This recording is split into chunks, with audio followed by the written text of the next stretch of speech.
Admiral Jake Morrison stood on the bridge of Terra's shield and watched the stars through the massive viewing window. His ship was the largest in the human fleet and had just finished stopping another war between alien species. The Zephyrians and the crystalline people had been fighting over mining rights for 3 months. Human peacekeepers had stepped in and made both sides agree to share the resources. It was the same story Jake had seen hundreds of times in his 30 years of awe. Service Captain Lisa Barnes was on the other side of the galaxy, exploring new worlds with her crew aboard the New Horizon. They had found something strange on a dead planet near the rim. It was a metal device covered in symbols that no one could read. When Lisa touched it, the device had started glowing and making sounds that seemed almost like music. Her science. Officers said the energy readings were unlike anything they had seen before. The device seemed to react only when humans were near it. Back on Nexus Prime, the capital world of the Galactic Federation ambassador, Helen Carter was having the worst day of her career. She sat in her office reading reports from across the galaxy. Every week more alien species were complaining about humans. They said humans were too violent and could not be trusted. They said humans made decisions too quickly and did not think about consequences. They said humans were dangerous. Helen had heard these complaints before, but they were getting louder. The Altarians were the worst. Their representative Zexthul spoke against humans every chance he got. He stood in the Federation Council and said humans were primitive animals who had no place in civilized society. The Vorthan delegate Kliss agreed with everything Zexthul said. So did representatives from dozens of other worlds. What made Helen angry was that these same aliens had been happy to let humans fight their wars and solve their problems for 200 years. When pirates attacked Altarian trade ships, they called for human help. When plague threatened Vorthan colonies, they begged human doctors to save them. When the Selenites faced invasion, they hid behind human shields. But now that peace had lasted for decades, they seemed to forget who had given. Then that peace. The breaking point came during a special session of the Federation Council. Helen sat in the human section and watched as Zexthul stood to address the assembly. His blue skin seemed to glow under the chamber lights as he spoke in his cold voice. Fellow members of the Federation, we must address the human problem. He said, for too long we have allowed these primitive beings to hold positions of power they do not deserve. They control our military forces. They make decisions about war and peace. They act as if they own this galaxy. Murmurs of agreement rippled through the chamber. Helen felt her stomach drop as she realized how many species were nodding along with Zexthul's words. Kliss stood next. His insect-like features clicked as he spoke. The Vorthan Council agrees completely. Humans are emotionally unstable and unpredictable. They cannot be trusted with the safety of civilized worlds. We propose that all human military authority be removed immediately. The Selenite representative rose from her seat. My people have grown tired of human interference in our affairs. We can protect ourselves. We do not need human babysitters. One by one, representatives from major species stood to support the motion. Helen watched in horror as species after species called for humanity to be stripped of all military command and reduced to junior membership in the Federation. When the vote was called, the result was overwhelming. 847 votes in favor and only 23 against. Only humanity's oldest allies had supported them. Helen's communication device buzzed with an urgent message from Earth. Fleet Admiral Danny Walsh wanted to speak with all senior human officials immediately. Within an hour, every human commander, diplomat, and administrator in the galaxy was connected to a secure channel. Danny's weathered face peered on screens across human space. He had been fighting alien wars and keeping galactic peace for 40 years. His voice was calm, but Helen could see the anger in his eyes. Ladies and gentlemen, they have made their choice. Annie said. The Federation no longer wants our services. They think they can do better without us. I say we give them exactly what they want. Admiral Morrison spoke from his bridge. What are your orders, sir? Pack everything, Annie replied. We are going home, and we are taking all our toys with. You? S. Helen felt a chill run down her spine. Danny, what exactly does that mean? It means every human ship station and outpost begins immediate withdrawal. Every piece of technology we have shared gets taken back. Every database we maintain gets wiped. Every system we built gets shut down. They want independence from human oversight. They can have it. Captain Barnes' voice came through from the rim. Sir, what about our ongoing missions? We have medical teams on 17 worlds. We have engineers maintaining critical systems on hundreds of stations. Recall them all, Banny said. Every human comes home. We leave nothing behind. No explanations. No farewells, no warnings. They voted us out. We respect their decision. The next 48 hours were unlike anything the galaxy had ever seen. Human ships appeared at every major station and world where their people worked. Transports loaded with personnel and equipment jumped to hyperspace as quickly as they arrived. Human doctors packed their medical supplies and research. Human engineers shut down systems they had built and maintained for decades. Human teachers gathered their students' records and left empty classrooms behind. Admiral Morrison coordinated the military withdrawal. Every human warship, every space station, every listening post, and every early warning beacon was either evacuated or destroyed. The humans took their weapons, their shields, their sensors, and their communication networks. They left behind empty shells where once there had been the most advanced technology in the galaxy. Captain Barnes supervised the removal of exploration equipment from the rim worlds. Her crew loaded the strange device they had found along with all their survey data and research notes. As the New Horizon prepared to jump to hyperspace, Lisa looked back at the worlds they were leaving behind. Soon those worlds would be alone in the dark, with no human ships to protect them from whatever dangers lurked in deep space. Helen was among the last to leave. Nexus Prime. She walked through the empty human embassy one final time. The walls were bare and the computers were wiped clean. 2 centuries of diplomatic records and cultural exchange programs were gone. She sealed the doors and boarded the last transport ship. As her ship lifted off, Helen looked down at the Federation capital. The massive city sprawled across the planet's surface was already showing signs of problems. Without human technicians, the power grid was fluctuating. Without human logistics coordinators, the food distribution network was backing up. Without human administrators, the government buildings were struggling to maintain basic services. The transport ship reached orbit and prepared to jump to hyperspace. Helen's pilot looked back at her and asked, Ambassador, where exactly are we going? Home, Helen replied. We are going home, and we are never coming back. The ship jumped, and Nexus Prime disappeared behind them. Across the galaxy, the last human.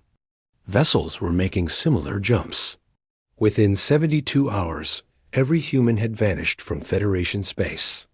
They left no messages, no explanations, and no contact information. The galaxy that had voted them out suddenly found itself completely alone. Captain Ron Stevens had the biggest job in human history.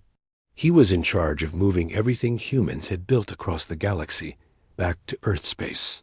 His logistics fleet of 500 ships worked around the clock to strip every human facility down to the bare walls.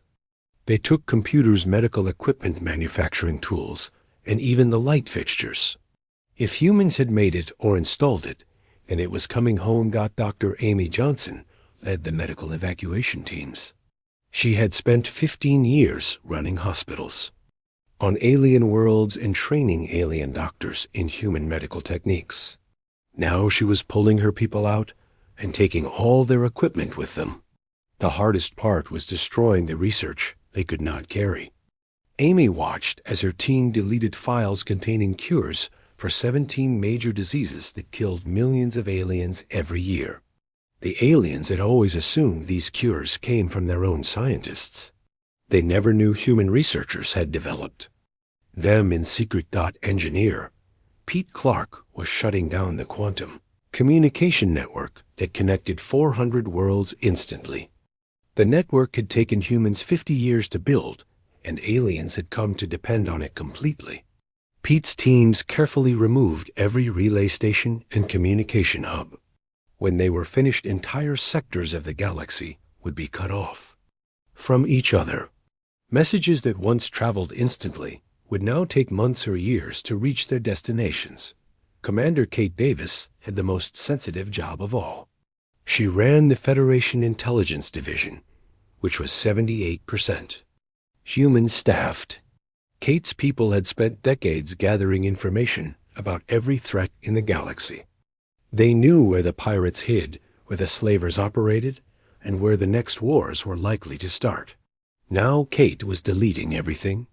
Every database, every file, every report was being wiped clean. She also shut down the surveillance networks that watched for incoming dangers. The galaxy's eyes and ears were going dark. Lieutenant Colonel Greg Turner commanded the final evacuation from the border worlds. These were the dangerous frontier sectors where human peacekeepers had kept the peace for decades. Greg's forces had prevented hundreds of wars and stopped thousands of raids. Now they were pulling back to Earth space and leaving the borders unguarded. As Greg's last transport lifted off from the final outpost, he looked down at the alien settlements below. Soon those peaceful towns would be facing threats they had forgotten existed. The immediate effects hit within days. The Zephyrian Empire had been planning raids against the Crystalline Collective for months, but human peacekeepers had always stopped them before they could attack. Now there were no human ships patrolling the border. The Zephyrians launched their assault and caught the Crystalline forces completely off guard. What should have been a minor border skirmish exploded into a full-scale war. The Vorthan Council discovered that their entire planetary defense system had been built by human engineers. The shields that protected their worlds from asteroids and solar storms were failing one by one. The Vorthans tried to repair them, but they had no idea how the technology worked. Within weeks, 3 Vorthan colonies lost their atmospheric processors and had to be evacuated. The Altarians found that their economy was built on trade routes that human ships had protected for 2 centuries. Without human patrols, pirates began attacking merchant vessels. Trade between worlds became too dangerous, and the Altarian economy started to collapse. The same aliens who had called humans primitive were now watching their civilization crumble without human protection. Captain Barry Knox of the Selenite Defense Force faced the first real threat his people had seen in decades. Raiders from the Avig Outer Spiral were attacking Selenite outposts, and his forces had no idea how to stop them. All their military tactics had been developed by human advisors. All their training programs had been designed by human officers. Now they were fighting alone and losing badly. The panic spread quickly. Alien governments that had voted against humanity began sending urgent messages to Earth, demanding explanations and immediate help. Every message went unanswered. Human space had gone completely silent. The automated defense platforms that guarded human territory sent the same response to every alien ship that approached. Human space is closed. Do not approach again. On Nexus Prime, Federation Chairman Veltar was discovering just how much his government depended on human support. The massive government complex was failing system by system. The power grid that humans had designed was overloading. The food distribution network that humans had managed was backing up. Even the air recycling systems were starting to fail, without human technicians to maintain them. Veltar tried to contact human leaders, but every attempt failed. The quantum communication relays were dead. The diplomatic channels were closed. Even the emergency frequencies that had always connected the Federation to human command were silent. It was as if humanity had simply vanished from the galaxy dot. The first refugees started arriving at human borders within 2 weeks. They were alien civilians fleeing the wars and disasters that were spreading across their worlds. The human defense platform stopped every ship at the edge of human space. Automated voices delivered the same message over and over. Human space is closed. Return to your own territory immediately. Some alien ships tried to force their way past the barriers. They discovered that human border defenses were far more advanced than anyone had realized. Ships that had seemed invincible were disabled in seconds by weapons that no alien scientist could identify. The lucky ones were simply pushed back into their own space. The unlucky ones were vaporized without warning. Back on Earthfleet Admiral, Danny Walsh watched reports from across the galaxy. His intelligence networks were still functioning, even though they had been officially shut down. He could see the chaos spreading as the carefully maintained balance of power collapsed. Wars were breaking out everywhere. Economies were crashing. Governments were falling. It was exactly what he had predicted would happen. Admiral Morrison joined Danny in his office overlooking the Pacific Ocean. Through the windows they could see the massive shipyards, where humanity was building vessels, unlike anything they had ever shared with aliens. These ships were designed for war against enemies the aliens had never imagined. "How long do you think it will take?" Morrison asked. "For what?" Danny replied. "For them to realize what they have done." Danny smiled grimly. "Some of them already." "No, the smart ones figured it out within hours. The stupid ones will learn when they start dying." Morrison looked at the reports streaming in from across the galaxy. "And when they come begging for help, we will remind them that they voted us out," Danny said. "They wanted independence from human oversight. Now they have it. Forever." The two men stood in silence, watching the sun set over the ocean. Somewhere, out in the galaxy, billions of aliens were learning what life was like without human protection. Soon they would understand the true cost of their pride. 6 months after humanity vanished, the galaxy was burning. The Drakmor horde had broken free from their home system and was sweeping across 17 star systems like a plague. For 2 centuries, humans had kept the Drakmor locked away through a combination of military blockades and diplomatic pressure. Now there were no human ships to stop them, and no human diplomats to negotiate with them. General Alex Reed tried desperately to organize the remaining Federation forces. He had been second in command to a human admiral and thought he understood military strategy.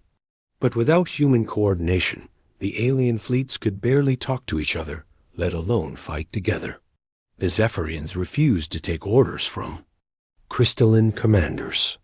The Vorthans would not share intelligence with the Altarians. Each species wanted to protect their own worlds and let everyone else burn. The Drakmor were not like other species. They lived for war and conquest. Their ships were massive and brutal, designed to ram through enemy defenses and land armies on planetary surfaces. They did not negotiate or show mercy. Every world they conquered became a slave camp. Every population they captured became workers in their war machine. Tithro 7 was the first world to fall to plague. Dr. Susan White had been working there for 8 years, developing vaccines and treatments for alien diseases. When the humans evacuated, she took all her research with her, including the cure for Crimson Death. Now the disease had mutated into something even deadlier, and there were no human doctors to fight it. The plague spread from world to world, carried by refugee ships fleeing the Drakmor advance. Entire populations were wiped out in weeks. The Selenites lost 4 colonies to the disease. The Altarians watched helplessly as their capital world was quarantined. Medical facilities that had depended on human expertise collapsed under the weight of patients they could not treat. Captain Nick Parker led the most successful pirate fleet in the galaxy. The Void Reapers had been small-time raiders when human. Patrols kept them contained. Now they commanded over 200 ships and controlled major trade routes. Without human intelligence networks, tracking their movements and human warships, hunting them down, the pirates could strike anywhere they wanted. Nick's ships hit merchant convoys carrying food to starving worlds. They raided medical transports carrying desperately needed supplies to plague zones. They even attacked diplomatic vessels trying to negotiate peace between warring species. The galaxy's economy ground to a halt as trade became too dangerous to conduct. The war between the Crystalline Collective and the Zephyrian Empire had drawn in dozens of other species. What started as a border dispute had exploded into the largest conflict the galaxy had ever seen. Without human peacekeepers to maintain neutral zones and negotiate ceasefires, the war spread like wildfire across hundreds of star systems. The Crystalline forces were losing badly. Their ships were designed for exploration and mining, not military combat. The Zephyrians had always been more aggressive, but human diplomats had kept their violent tendencies in check. Now they were free to use every brutal tactic they could imagine. On Nexus Prime, Federation Chairman Veltar watched his government collapse around him. The massive city that housed the Federation capital was failing system by system. Without human engineers to maintain the infrastructure, power grids were overloading. Without human administrators to coordinate services, food distribution was breaking down. Without human security forces to keep order, riots were breaking out in the streets. Veltar had called for emergency sessions of the Federation Council, but half the member species could not attend. Their representatives were trapped on their home worlds, dealing with wars, plagues, and economic collapse. The few delegates who did show up spent their time blaming each other for the crisis instead of looking for solutions. The most frightening discovery came from deep space monitoring stations. Something massive was approaching from outside the galaxy, but the early warning systems that humans had built and maintained were no longer functioning. The automated sensors that should have detected the threat years in advance were dark.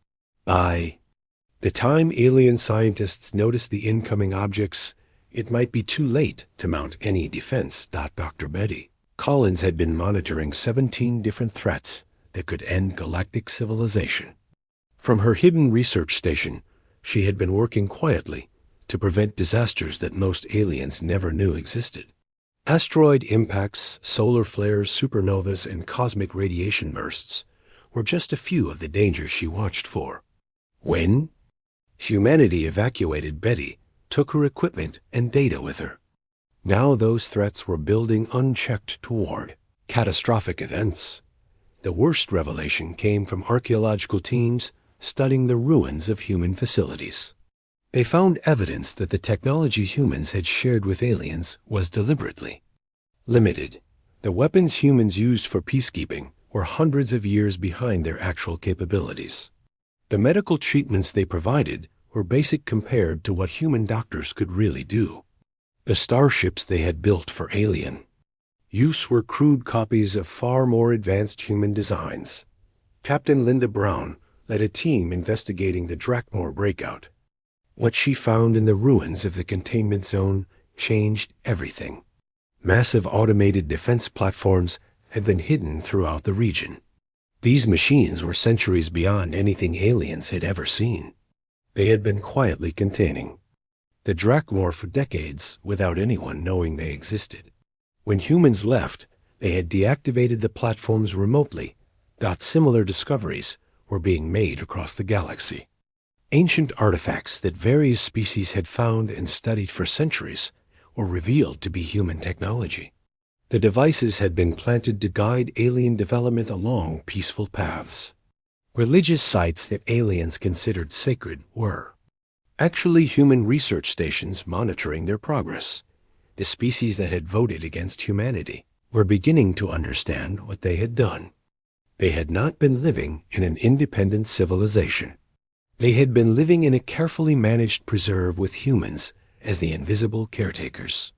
Every major decision they thought they had made freely had been influenced by human manipulation. Behind the scenes, but the knowledge came too late. The galaxy was already in ruins. Billions were dead from war, plague, and disaster. Entire species faced extinction. The infrastructure that had taken centuries to build was crumbling in months. And somewhere out in the darkness, humanity watched from their sealed borders as the aliens learned the true cost of independence. The final insult came when desperate alien leaders tried to surrender to the Drakmor, hoping to save their people. Through submission, the Drakmor response was swift and brutal. They did not want slaves who gave up easily. They wanted the thrill of conquest. Surrender only made them angrier and more destructive. As the galaxy burned, the aliens finally understood what humanity had been protecting them from. But understanding came with a terrible price. It might already be too late to save what remained of their civilization. 2 years had passed since humanity vanished, and the galaxy was dying. 30% of all alien populations were gone. Entire species had been wiped out by war, plague, or starvation. The survivors huddled in the ruins of their once great civilization, and finally began to understand what they had lost. Ambassador Carol Young led the most desperate mission in galactic history. She represented what remained of the Federation government and commanded a fleet of damaged ships carrying refugees from a dozen dying worlds. Carol had been a junior diplomat when humans ran the Federation. Now she was one of the few leaders left alive who remembered how things used to work. Her fleet approached the edge of human space, knowing they might be destroyed on sight. The automated defense platforms that guarded human territory had already vaporized hundreds of alien vessels. But Carol had to try. Her people were dying, and humanity was their only hope for survival. The human response came from Admiral Jake Morrison, broadcasting from somewhere deep in human territory. His image appeared on screens throughout the alien fleet. He looked older than Carol remembered, and his eyes were cold as ice. "You have 30 seconds to explain why you are violating human space," Morrison said. Carol stepped forward. "Admiral, we have come to beg for your forgiveness. We were wrong about everything. Our people are dying, and we need your help." Morrison's expression did not change. "You told us we were too dangerous, too primitive, too unstable to be trusted with responsibility. You were right about the dangerous part. Turn around and leave." "Please," Carol said. "We will give you anything. Our worlds, our technology, our resources. Just help us stop the dying." "We already took what we wanted," Morrison replied. "We took our people, our ships, and our protection. You voted us out. The decision is final. Do not approach human space again." The transmission ended, and Carol's fleet was escorted back to the border by ships that seemed to appear from nowhere. The alien vessels never got a clear look at their escorts, but the sensor readings were terrifying. The human ships were massive and armed with weapons that defied understanding. On Vorthan, Prime Scientist Klinder made a discovery that shook him to his core. He was studying the remains of a human medical facility, trying to understand why alien doctors could not replicate human treatments. What he found in the ruins changed everything he thought he knew about human technology. The medical equipment humans had used was crude compared to devices they had left behind in sealed storage areas. Scanners that could diagnose any disease in seconds. Surgical tools that could repair damage at the cellular level. Medicines that could cure conditions aliens considered fatal. The humans had been treating alien patients with technology they considered obsolete. But the most shocking discovery was in the research files. Human scientists had been secretly studying alien biology for centuries. They knew more about alien diseases than alien doctors did. They had developed cures for conditions that aliens thought were incurable. They had been preventing plagues and genetic disasters that aliens never knew were threatening them. Captain Linda Brown commanded a scout ship that had survived the Drakmor invasion. She was investigating reports of strange activity in the dead zone where the Drakmor had first broken containment. What she found there made her question everything she thought she knew about the galaxy. Massive structures were hidden throughout the region. They were clearly human-built, but unlike anything humans had ever shown to aliens. Some were weapons platforms that could destroy entire fleets. Others were shield generators that could protect whole star systems. Still others were manufacturing facilities that could build warships in days instead of years. The structures had been there for decades, possibly centuries. They had been containing threats and preventing disasters while aliens went about there. Daily lives never knowing how close they came to extinction. When humans evacuated, they had shut down the hidden networks that kept the galaxy safe. Linda's team found maintenance logs showing that human technicians had been secretly working throughout alien space for generations. They had prevented asteroid impacts, stopped solar flares, and contained dangerous experiments. They had even redirected the courses of rogue planets that would have destroyed inhabited worlds. Dr. Betty Collins received authorization to break her silence. She had been working from a research station hidden in the Outer Rim, monitoring threats to galactic civilization. Her superiors finally allowed her to reveal what she had been doing for the past 30 years. Betty's broadcast reached every surviving alien world. She stood in her laboratory, surrounded by monitors showing cosmic dangers that aliens had never imagined. Behind her were star charts marking threats that could end all life in the galaxy. "My name is Dr. Betty Collins," she said. "For 30 years I have been preventing your extinction.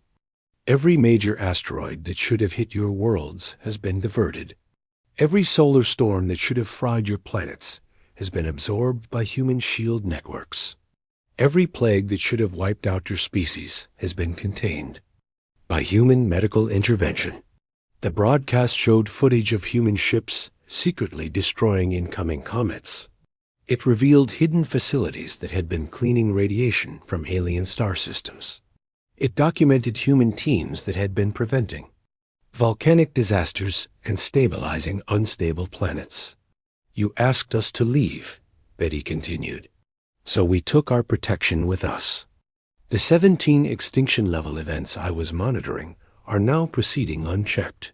Your worlds have perhaps 5 years before the first wave of disasters begins. After that, you have maybe 10 years before galactic civilization ends completely." The broadcast ended with a list of threats approaching alien space. Gamma-ray bursts that would sterilize entire sectors. Asteroid swarms that would shatter planets. Cosmic radiation clouds that would poison atmospheres. Without human intervention, they were all inevitable. The revelation that broke the remaining alien governments came from deep archaeological surveys. Teams investigating ancient sites across the galaxy made the same discovery on world after world. The artifacts that had guided alien development for millennia were human technology. Every major breakthrough in alien science had been carefully orchestrated by human manipulation. Religious texts that aliens considered sacred contained coded messages from human observers. Technological discoveries that aliens thought came from their own genius had been planted by human scientists.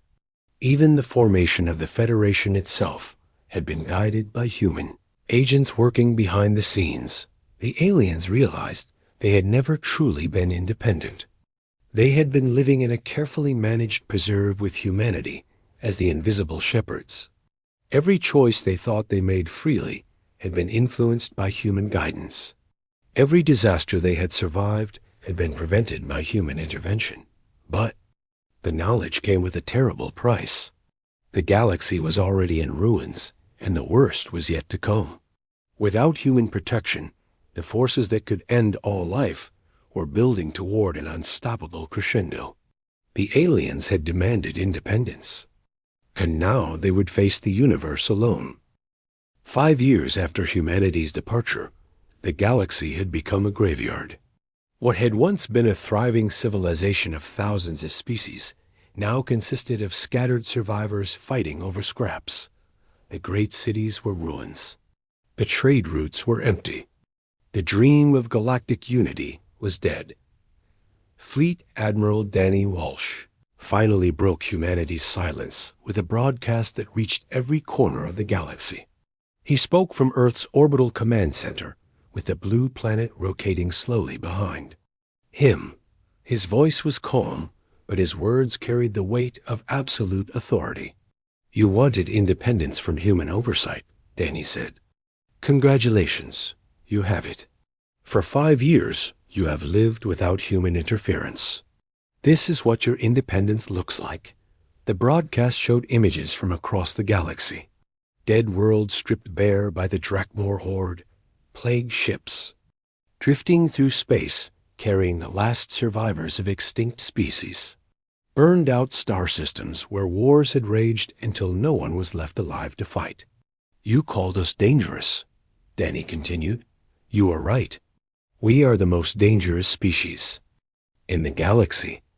But you never understood what that meant. We were not dangerous to you. We were dangerous to everything that threatened you."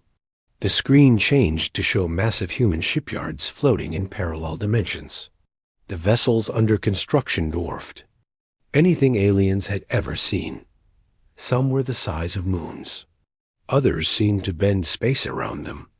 All were armed with weapons that could crack planets in half. Danny's image returned. "You saw our patrol ships and thought you knew what human military power looked like. Those ships were toys, training vessels for our children. You never saw our real fleet because you never needed to. We kept the galaxy safe with our weakest forces while our true strength remained hidden."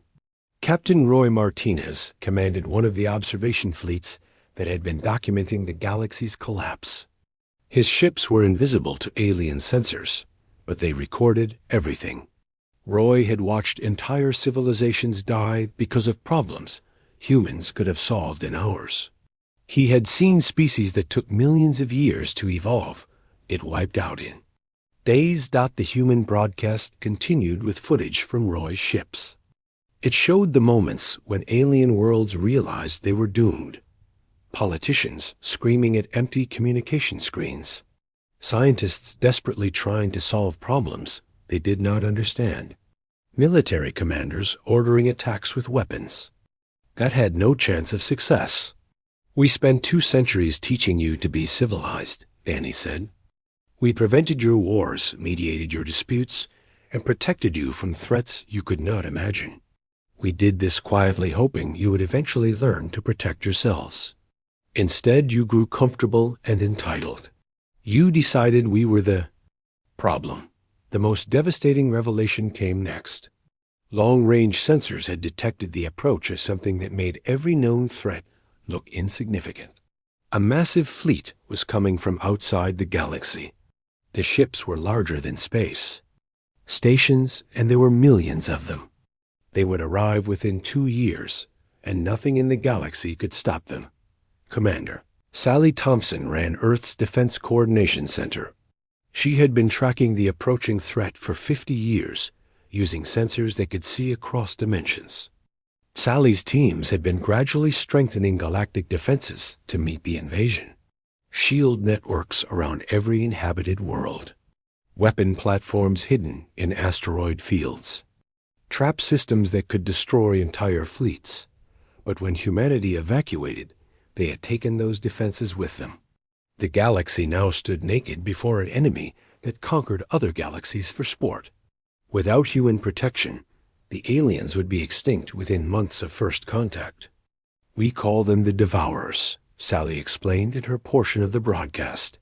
"They consume entire civilizations and use the resources to build more ships. They have destroyed 1,000 galaxies. We have been preparing to fight them for half a century. Now they are your problem." The final message came from Admiral Morrison. He stood on the bridge of a ship, so advanced that it seemed to exist in multiple dimensions at once. Around him, human officers worked at stations that controlled forces beyond alien comprehension. "You sent us one final message," Morrison said. "You begged us to help you. You offered us your worlds, your technology, your complete surrender. But you still do not understand what you did wrong." Morrison paused and looked directly into the camera. "You did not just vote us out of your government. You told us we were not worthy of respect. You said we were too primitive to be trusted. You treated us like dangerous animals that needed to be caged. That was your mistake." The screen showed images of human space. Vast cities floating in the void. Planets covered in gleaming towers. Fleets of ships that could reshape reality itself. Humanity had not just survived their exile. They had thrived beyond alien imagination. "We are done cleaning up your mistakes," Morrison continued. "We are done saving you from yourselves. We are done pretending to be your equals when we are clearly your superiors. You wanted to be left alone. Now you will be alone forever." But the story did not end with condemnation. A small group of alien species had never supported humanity's expulsion. The Cygnans had voted against the motion and tried to convince others to change their minds. A few other species had also remained loyal to their human allies. Ambassador Tom Rogers had worked closely with these species during his years in the Federation. Now they approached human space with a different message. They did not come begging for salvation. Instead, they asked for a chance to prove they understood what they had lost. A Cygnan diplomat, Therese, led the delegation. She stood before human border guards and spoke words that had never been heard in the galaxy before. "We do not ask for your forgiveness because we did nothing wrong," she said. "We do not beg for your help because we know we do not deserve it. We come to offer our service to you as you once served the galaxy. We have learned that leadership belongs to those who are worthy of it." Admiral Morrison met with Earth's leadership to discuss the unprecedented offer. The aliens were asking to become subjects of humanity. They wanted to surrender their independence in exchange for human protection.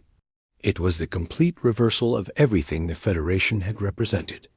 The decision would determine whether humanity remained isolated while the galaxy burned, or whether there was still a chance for some form of redemption. Not redemption for the galaxy, but for the relationship between humanity and those few species wise enough to recognize the truth. Morrison's final order echoed across human space. "Begin Operation Guardian, but this time we do our way. No more equality, no more democracy, no more pretending they are our partners. They will be our subjects, or they will face the universe alone." The galaxy had demanded independence from human oversight. Now they would learn the true meaning of being alone in a hostile universe.